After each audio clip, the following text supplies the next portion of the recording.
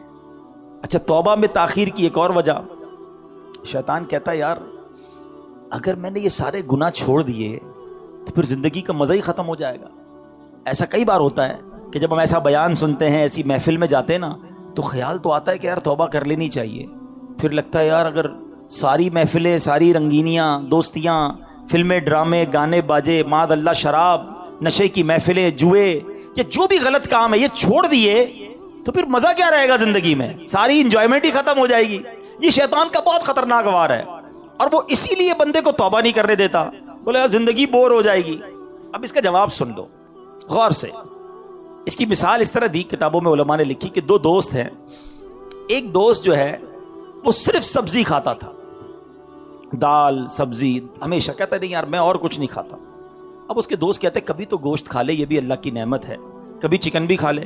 اس نے کہا نہیں میں سبزی کھاتا ہوں. ایک دن دوستوں نے پلان کیا پکڑ کے کہ یار آج اس کو چکن کھلانی ہے اور اس کو گوشت بھی کھلانا ہے. اب پکڑ کے اس کے زبردستی منہ میں مرغی بھی ڈال دی, تھوڑی سی گوشت بھی کھلایا. اب جب اس نے کھایا تو اس نے کہا یار اصل کھانا تو یہ ہے, کیا میں ساری زندگی دال سبزی, بے شک دال سبزی کھانا بہت اچھا, سے کوئی اور مراد نہ لے, میں سمجھانے کے لیے مثال دے رہا ہوں کہ یار اتنا ذائقے والا کھانا میں نے زندگی پر کبھی کھایا ہی نہیں. اس نے دال سبزی کی سائڈ پہ اور اب گوشت چکن بھی کھانے لگا.